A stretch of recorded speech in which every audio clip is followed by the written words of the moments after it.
What is up, everybody? It's Alex from Heavy New York calling from the quarantine zone again, and this time we return with Craig Mabbitt of Escape the Fate. Great to talk with you again, man. What a bizarre turn of events the world has taken since we last spoke, right?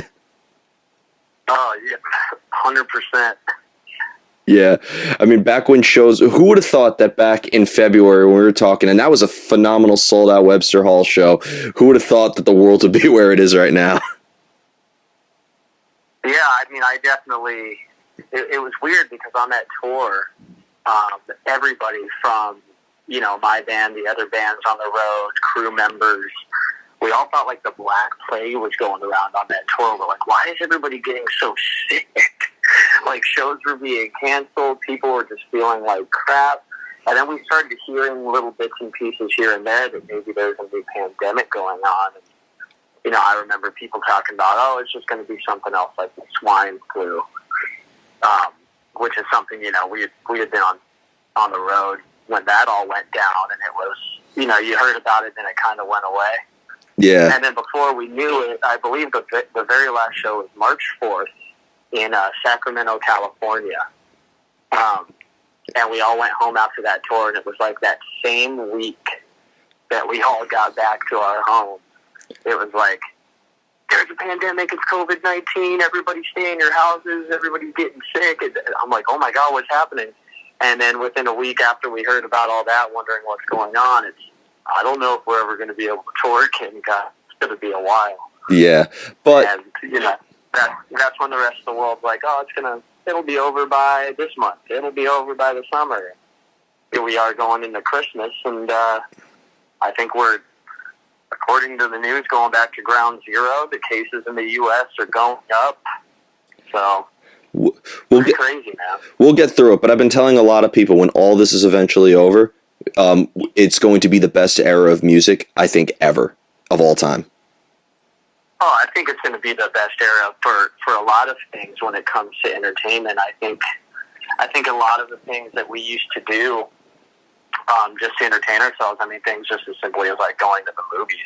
I think there's going to be a whole newfound appreciation for it, and gratefulness that, oh my God, we can go out, we can sit together and see a show,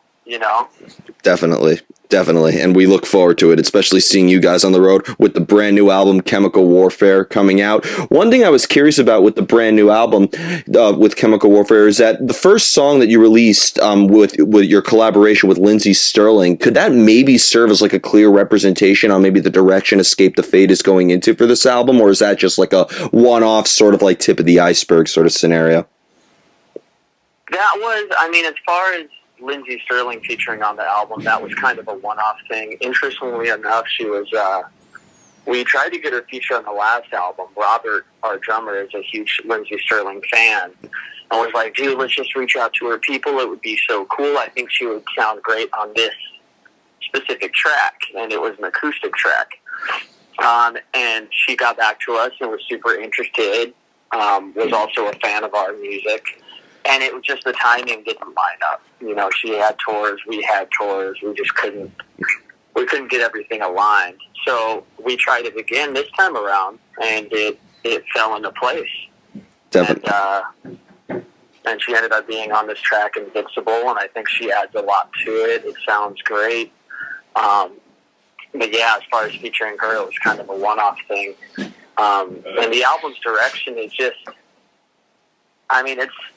it's my favorite Escape the Fate album, and I say that not because it's just the new album, and I feel like a lot of people are like, this is my best work, this is my favorite album we've ever done.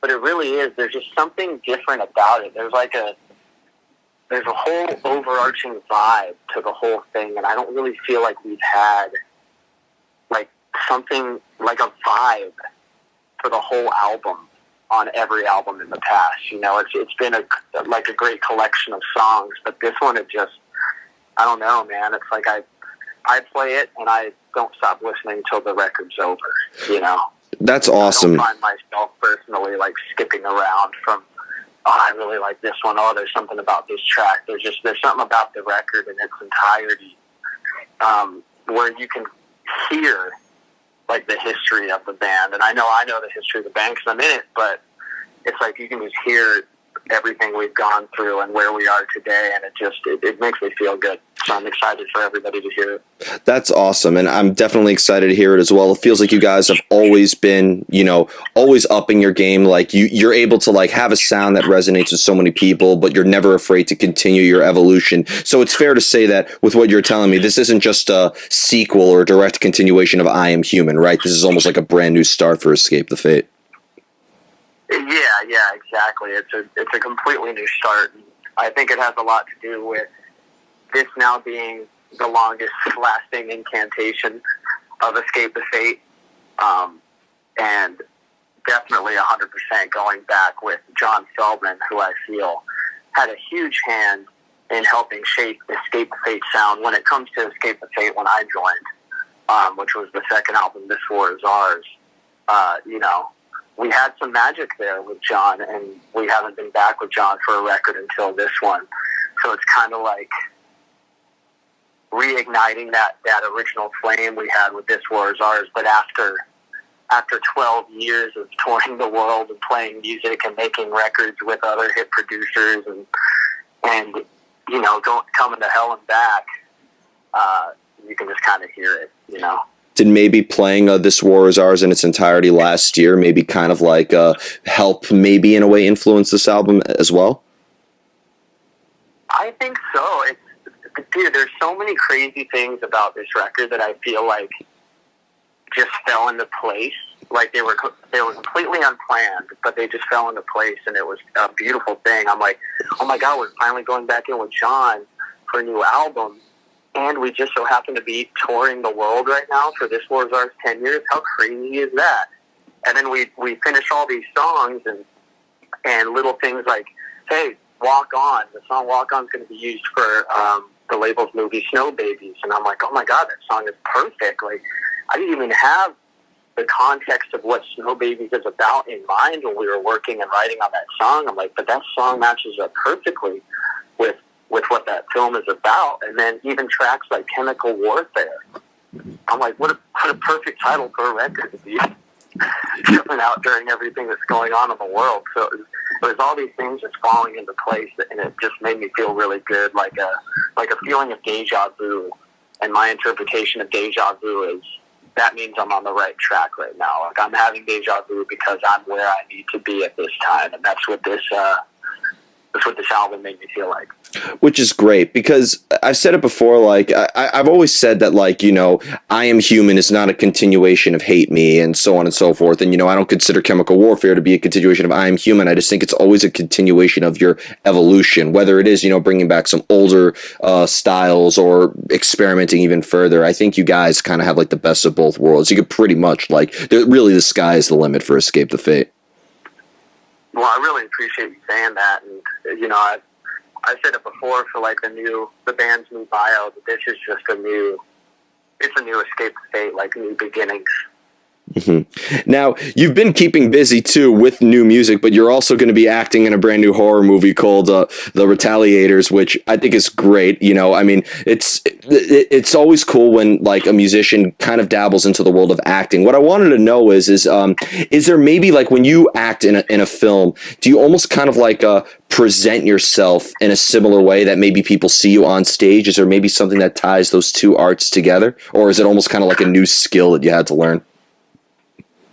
I think there definitely is something that kind of ties those two things together. I think a lot of musicians have a good transition into doing stuff like that because, after you've been at least the lead vocalist for a while in a band, you're going up there on stage. You're used to putting on a show. You almost, even though you're yourself, you become another version of yourself that you kind of act out while you're performing. You know what I mean? And in my experience, we've done so many music videos. Like I got behind the camera, I directed one of our music videos, so I had experience here and there. But I'm definitely like I want to work with who's kind of the captain of the ship. So when I'm doing a record, I want to know what the producer is feeling, and that's why I love working with John Feldman so much. I'll be in there, I'll sing a song, and even if in the back of my head I think I killed it, like, oh my God, I just sang that song perfect. Shelby's like, let's go again, let's get it better, let's get it. You know, and I've worked with other producers in the past. They're like, oh, that was a pretty good take. All right, do you think it was a good take? Should we move on? I'm like, I don't know. Should we? You tell me. So it was fun doing the Retaliators because, especially with Samuel Gonzalez, because I was like, tell me what you want me to do, man. Direct me here. What do I need to be doing? Like, just be yourself. I'm like, but I'm not myself. I'm this character, Arlo. Tell me where I need to be, where my head needs to be at. And he told me it was so much fun to, even though it's a small role, it was fun to act as someone else, like become somebody else. Yeah, it's funny. Like, and can you see yourself maybe acting more again in the future? Like, maybe be in a Rob Zombie film or something like that. Oh, I would love it, man. It's such a good time. Yeah, and has it maybe opened up some new ideas as well into the new album as well, or maybe honed your creativity, and maybe we'll see stuff sides of you that we haven't seen in Escape the Fate before? I think so. You know, I've always wanted to think of different ways to do even things like our music videos, and you can kind of see that in, I think it was the last video we did for the I Am Human record for a track called Do You Love Me? And it was kind of comedic, and we all became like different characters on a game show, like a dating game show, and it was a lot of fun. But I mean, after doing the thing for the Retaliators and then doing the video for Invincible that ties into that film, I would love to do more stuff like that. Yeah, we would love to. It's always so cool, again, like, because I feel like people, especially because, you know, Escape the Fate's been around for a minute now, you know, people like always see you on stage. They're always looking forward to seeing it, but it's cool to maybe have like a presentation of yourself. It's like almost seeing a side of you that we haven't seen before. And do you almost feel like, though, when you're acting, and even when you're working in the music videos, you have to resonate with the character some way beforehand, right? Does maybe in the Retaliators, do you maybe like identify with the character that you portray in a way, without spoiling too much of the film, of course?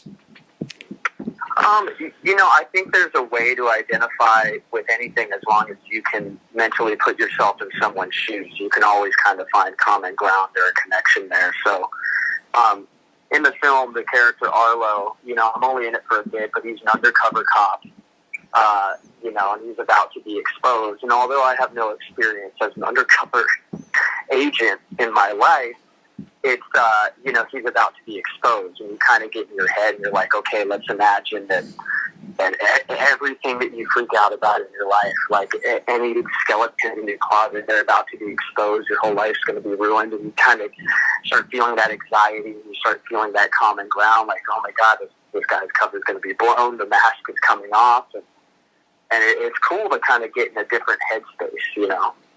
And for me, growing up, like, video games were always like a big escape for me, because I'm able to just put a controller in my hand and become somebody else, you know? Mm-hmm. Like, oh, it's who I am right now. I'm saving the world. And it's kind of cool to do that with acting. Yeah. What are some of your favorite video games? So growing up, I spent a lot of time with the Resident Evil franchise, Tomb Raider, Final Fantasy. The RPGs, I always really immersed myself into the story, and those are the ones I spent most of my time with. You know, getting yelled at, Craig, you need to come eat your dinner. You know, my mom would walk past my room, and I'm kind of standing in the middle of my room, shaking my legs, doing the pee-pee dance, because I just refuse to use the restroom. I can't put the controller down. Were you ever a Zelda fan? Nothing's really changed. What's up? Were you ever a Zelda fan? Oh, huge Zelda fan, but then I went to, I had a tough decision to make at one point in my life, and it was, do I get the new system, Nintendo 64, or do I get this brand new system coming out from Sony called the PlayStation? And I went the PlayStation route, so I missed out on years, like, you know, my family could only afford one system, but I missed out on years of, like, new Nintendo material that was coming out, because I had a PlayStation, so that's why I went with, you know, the Final Fantasies and Resident Evil, Tomb Raider, all that stuff. Castlevania Symphony of the Night?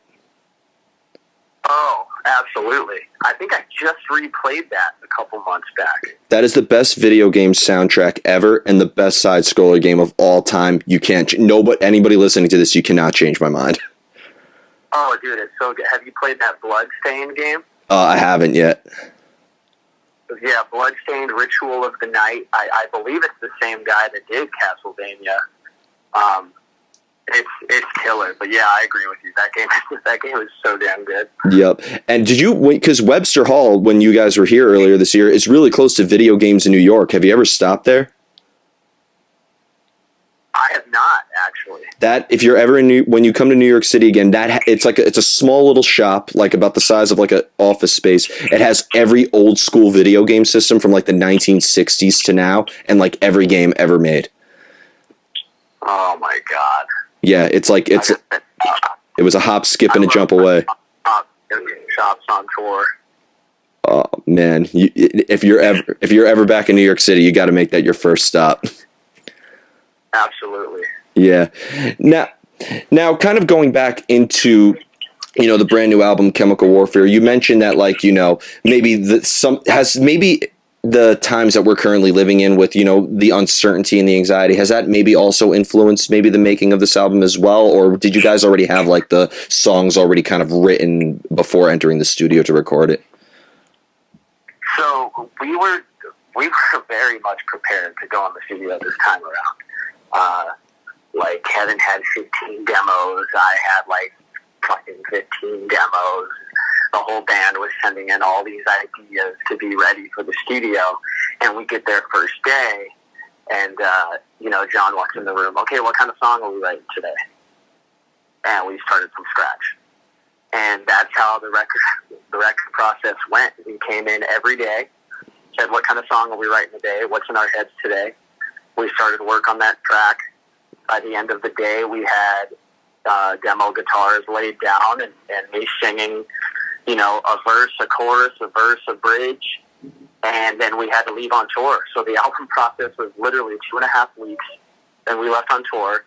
Thrasher worked in his free time. John worked in his free time, kind of finishing up the music aspect of it, perfecting everything, adding all the bells and whistles. And then I came back in after the tour to do any vocal fixes that I needed to do. And that was it.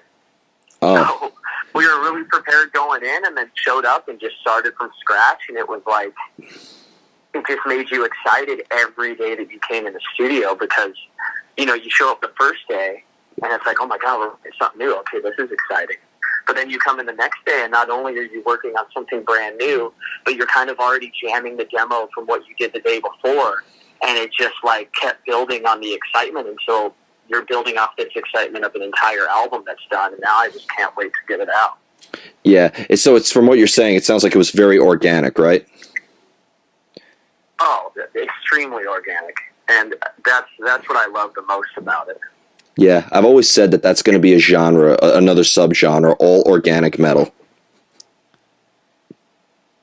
That's definitely something I would listen to. So before we go, I want to thank you so much for your time today. Is there just anything else that you would like to promote for Escape the Fate with the release of this album, like maybe some live stream performances or new merch? Is there any way that, the fans could support you during these times or anything like that? Yeah, absolutely. So we have a live stream event coming up in 9 days, November 20th, playing some oldies and some brand new songs that we've never played before. So I'm excited but nervous. We haven't played together in 7 months, and we're going to play some songs that we've never played together at all. But it's going to be a good time to get together with the boys and play some music again. And any other information as far as like pre-order packages for the new album, everything can be found at escapethefate.com.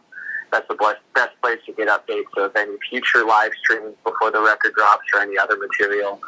And myself and Robert, you can see us live streaming on Twitch every day. We're hanging out with fans and answering questions in the chat and playing some new video games. I myself have already got like 10 hours into the new Assassin's Creed Valhalla. It's amazing.